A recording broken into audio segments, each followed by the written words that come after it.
Today, we're talking about a huge story surrounding a AEW star whose contract is set to expire soon. Also, the same thing applies to a current TNA champion. We're going to talk about WWE 2K26. And yes, we are going to talk about a WWE star who has been absent from TV, who is pitching a very interesting character change. If you guys want more videos like this, don't forget to click that subscribe button and ring that bell. This way you never miss a video on the channel. I'm going to keep you guys updated along the way every single day. Let's talk about it. Omos. Man, I'm a huge fan of Omos, but I thought this was actually really dope. So he did an interview with TMZ Sports, and basically he had a very, very, very good idea. He was talking about being a bodyguard for Becky Lynch. This was something very interesting. So he was reacting to the betrayal, obviously, of Seth Rollins.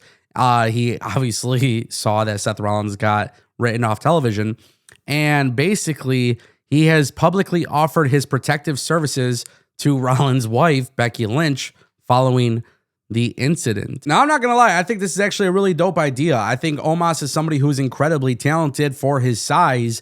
Obviously, he doesn't move like a cruiserweight, but this is a guy who kind of gets it. He has a very fearful presence. I think this is kind of stupid that WWE has yet to do anything with him, especially coming back from Pro Wrestling Noah. But the idea that he would offer his services to Becky Lynch, you know, with Seth Rollins being written off TV, that is actually very logical. And I think it would be actually very dope if WWE did something of this nature. However, WWE is very, very weird right now when it comes to this whole storyline with Seth Rollins. Obviously, they've had to pivot, and that makes a lot of sense. But I do feel like there's a couple holes within the storyline itself, and I think maybe the continuity of it could be a little bit better. Omos kind of solves that problem. And then what would be really dope is when Seth Rollins comes back, he automatically has an ally with Omos, which ultimately means, you know, however Seth Rollins goes after, whoever he goes after, Omos being his secret weapon would be kind of nice. Maybe it's against Roman Reigns. Maybe it's against Bronson Reed. Maybe it's against Braun Breaker. I don't know. But I think it sets up for so many more magical moments. It's actually kind of shocking that WWE has not done this. But I think this is a really dope pitch, one that I hope WWE is actually listening to. And quite frankly, I think it adds so much more value to the storyline with Becky and AJ Lee, because obviously WWE will revisit that. But you got to factor in CM Punk, right? And so to me, it just seems like it's a win-win situation, but it's also a little criminal that you have this like 7'10" giant that you don't utilize on television. And it shocks me. I think WWE is kind of weird for that. The fact that they haven't used him, I don't understand it in the slightest. And I really, really would love to see WWE do something here, but for some reason they've chosen not to. That brings us to our next topic, ladies and gentlemen. WWE 2K26 is officially underway.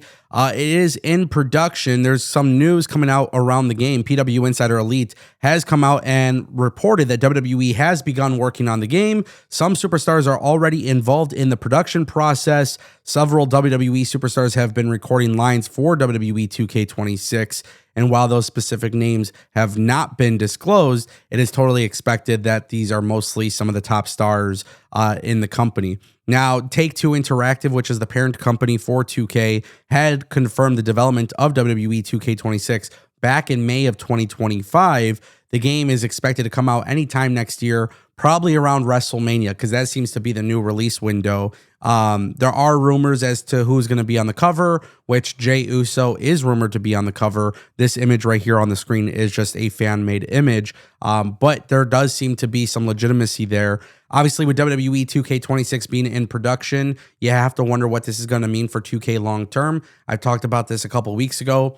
Endeavor, you know, all these companies that WWE is associated with is also, you know, they're associated with the Public Investment Fund of Saudi Arabia, who just acquired EA.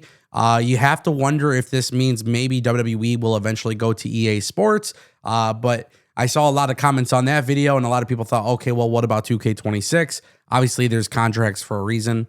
But when WWE and 2K are done with their contract, maybe that is something that could eventually happen. All right, let's talk about it. Possibly a TNA champion could be leaving the company. This is where things get really interesting.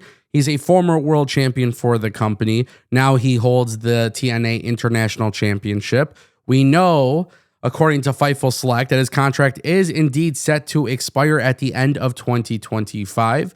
We know last time he did re-sign with the company for 1 year. TNA is in a tricky situation right now because not everybody has these long-term deals. Some people don't even have actual deals. We just learned the other day that Rich Swann is under a per appearance deal. This is kind of like a consistent trend with TNA, which is okay. Obviously, they're the smaller company. It makes a lot of sense. You got to be responsible. I get it 1,000,000%. But there has been rumors for a very long time that Steve Maclin could be leaving TNA. And this is not the first time we've heard those rumors. We've heard that WWE was interested. We've even heard that AEW was interested. WWE did have Steve Maclin before when he was Steve Cutler. They obviously didn't know what they had with him. AEW has his wife, Deonna Purrazzo, which I don't think Tony Khan and AEW know what they have with her. I think Steve Maclin is an awesome performer. I want this guy to stay in TNA. The idea of him potentially leaving the company honestly kind of saddens me because I just have a lot of respect for him and his work. And I think, when you look at TNA potentially getting a TV deal, potentially being on the CW, all of these different rumors, all these different things being said about TNA, Steve Maclin's like one of the perfect guys, alongside Mike Santana to kind of steer the ship. And I think this is what they need to do. I think they need to retain him. Obviously, we don't know for a fact whether he'll stay or go. Obviously, WWE and AEW could provide a ton of money, but with AEW and WWE, you do got to remember that they have those really good TV deals. TNA may very well be getting a very good TV deal. If they're getting a very good TV deal, that does mean you can guarantee some longer term contracts. I, for one, would really support that. And that brings us to our final topic. Ortiz, ladies and gentlemen, could very well also be leaving AEW. He just revealed on a chat with Juan Breezy that his current AEW deal is starting.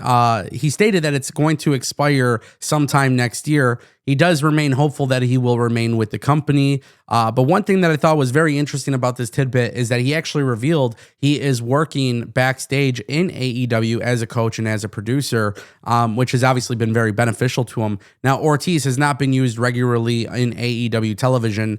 And quite frankly, aside from a coach and producer role, I don't know if there is a benefit for Ortiz to remain in AEW. He doesn't get utilized as an on-screen performer. And quite frankly, when you factor in the fact that Santana went to TNA and became world champion and they split off and they're not tag teaming anymore, Proud and Powerful is no more on AEW television. It is very difficult for me to think of Ortiz as a singles guy.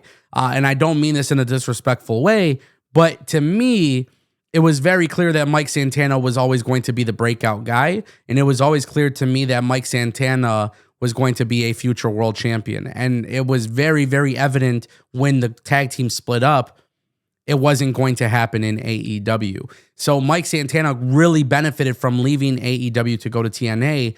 I don't see AEW doing anything otherwise with Ortiz. But the good thing about this particular situation for Ortiz is that if he does stay with the company in a backstage role, he would be beneficial there.